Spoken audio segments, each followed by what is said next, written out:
नमस्कार दोस्तों। एक बार फिर से एक सच्ची और हॉरर घटना में आपका स्वागत है। आप देख रहे हैं हॉरर स्टोरी विद एजे। तो चलिए आज की कहानी शुरू करते हैं। भारत के ग्रामीण इलाकों में कई तरह की भयावह कथाएं प्रचलित हैं जो आज भी लोगों के दिलों में डर और आशंका पैदा कर देती हैं।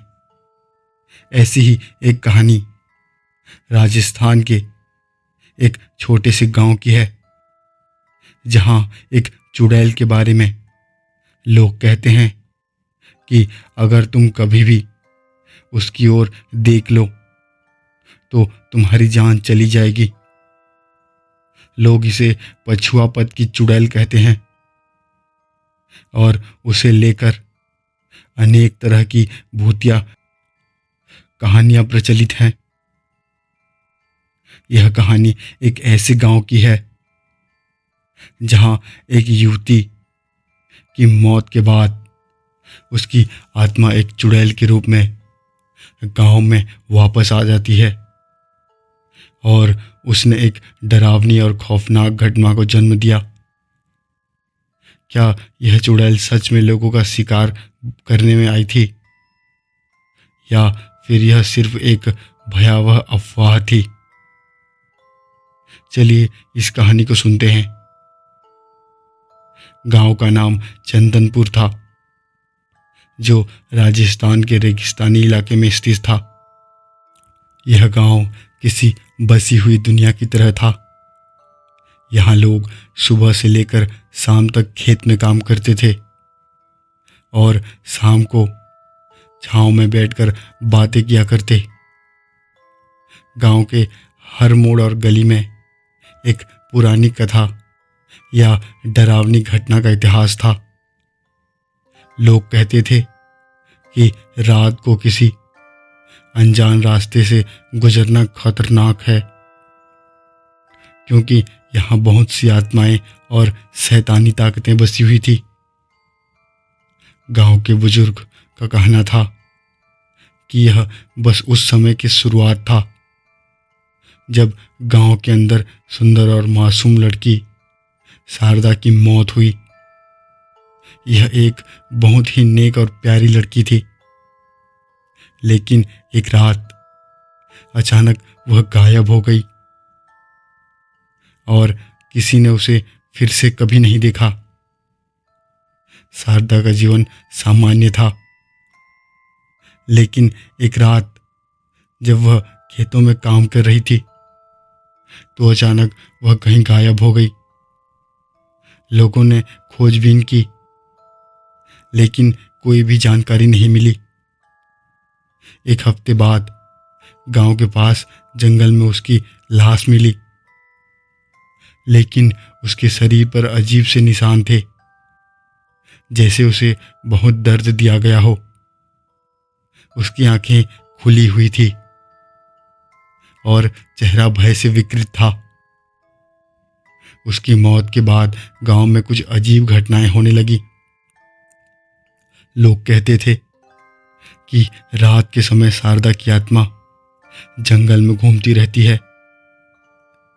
कुछ दिन बाद लोग यह भी कहने लगे कि शारदा की आत्मा अब एक चुड़ैल बन चुकी थी और अगर कोई भी उस रास्ते से गुजरे तो उसे अपनी जान से हाथ धोना पड़ता था।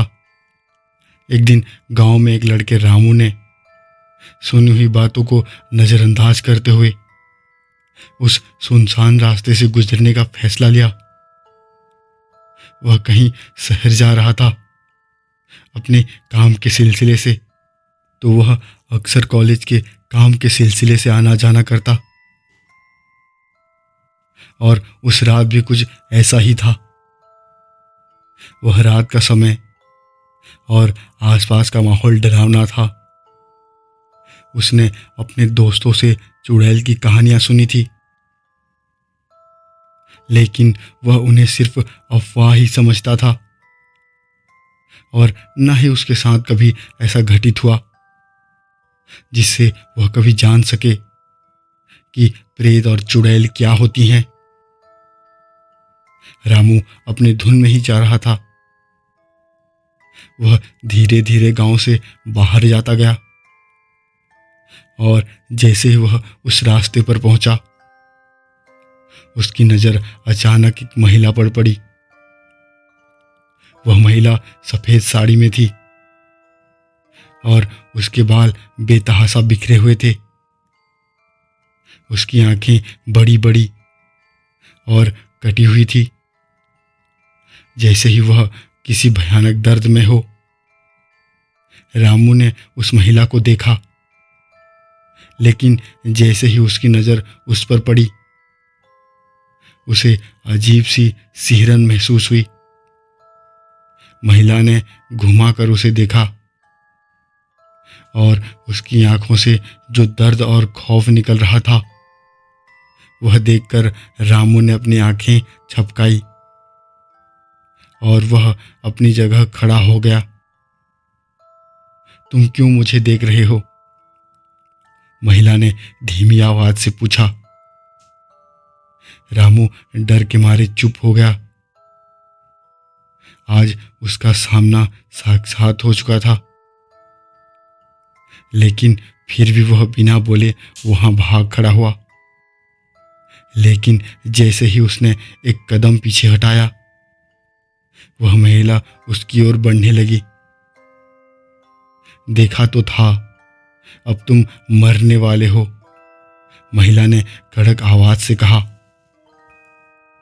रामू के हालात खराब हो गए। उसने दौड़ते हुए गांव की ओर रुख किया, लेकिन वह महिला उसके पीछे पीछे दौड़ रही थी। हर मोड़ पर वह महिला और करीब होती जा रही थी। रामू मानो उसके सामने कुछ ही नहीं था। वह बहुत कोशिश करता, वह सच में वह चुड़ैल है। वह गांव तक पहुंचने ही वाला था कि महिला ने उसे पकड़ लिया। अचानक वह महिला गायब हो गई और रामू ने देखा कि उसकी आंखों में अब पूरी तरह से काली हो चुकी थी। वह महिला अब एक डरावनी चुड़ैल की तरह लग रही थी। उसने देखा, तुमने मुझे देखा है, तुम अब बच नहीं सकते, चुड़ैल ने कहा और वह हवा में उड़ गई। रामू के हालात इतने खराब थे कि वह अपनी पूरी ताकत से चिल्ला भी नहीं पाया। अगले दिन जब उसे गांव वालों ने पाया तो उसका शरीर बुरी तरह से सड़ चुका था। उसकी आंखें खोली हुई थी और चेहरा डर से विकृत था, जैसे कि वह अपनी मौत से पहले बहुत डर चुका था। गांव में अब यह कहानी फैल गई थी कि जो भी उस रास्ते से गुजरेगा, वह जान से हाथ धो बैठेगा। तब से उस रास्ते पर कोई भी गांव वाले नहीं गए और ना ही वहां से कोई आया। दोस्तों, आज की ये कहानी आपको कैसी लगी कमेंट करके जरूर बताएं, और वीडियो अच्छी लगी तो वीडियो को एक लाइक और चैनल को सब्सक्राइब जरूर करें। धन्यवाद।